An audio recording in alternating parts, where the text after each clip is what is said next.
HERMES ground station, locking on to an Earth observation satellite, imagery captured from space coming down to Earth.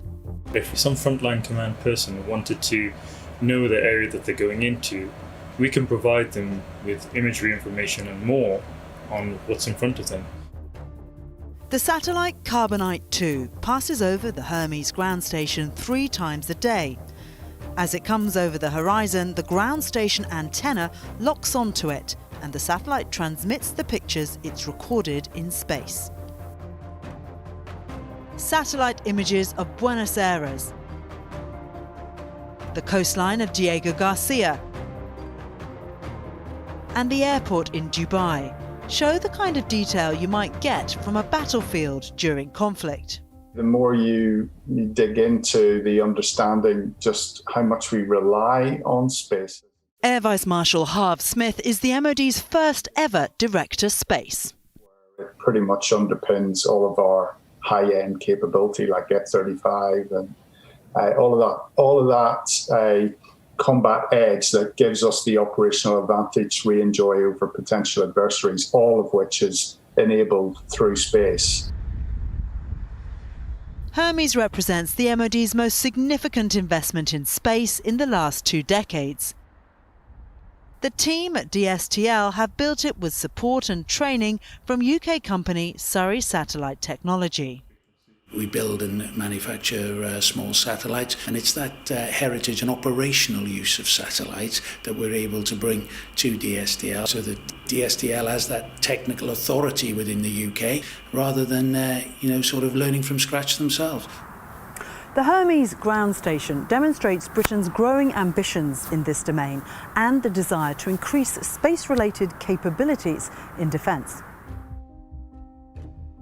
While Britain may not boast a $40 billion annual space budget to rival America, the UK does have some valuable niche capabilities in this domain NATO has declared fully operational. So, for example, small satellite technology in low Earth orbit. That's certainly an area of great interest to me and to us in MOD.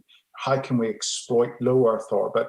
We're talking 600 kilometres above the Earth, kind of where the International Space Station sits, so that we can do intelligence gathering, surveillance, communications, etc., with just small satellites in a constellation where they're all speaking to each other through very modern optical and laser communication techniques, again, all of which are being driven with R&D activity at DSTL, and now we're supporting through the Space Directorate and MOD.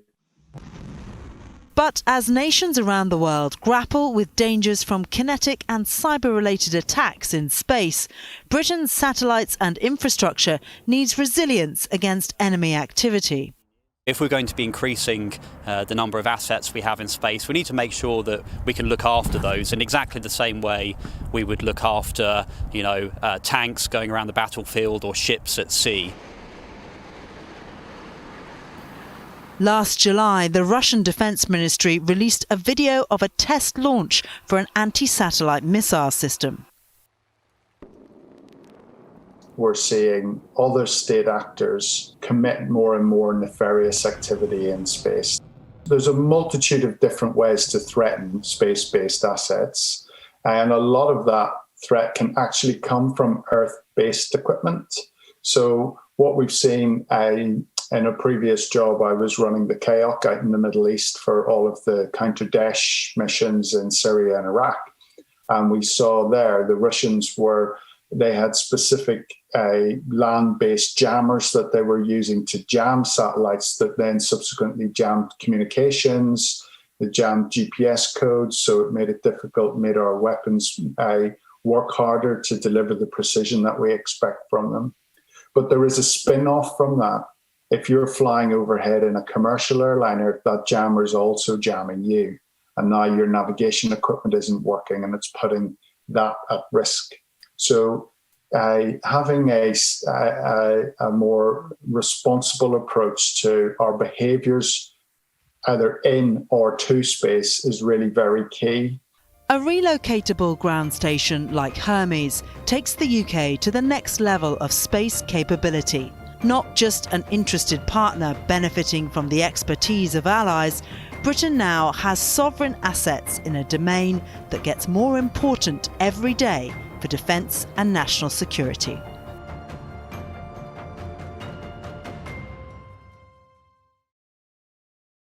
If you enjoyed this video, don't forget to like and subscribe.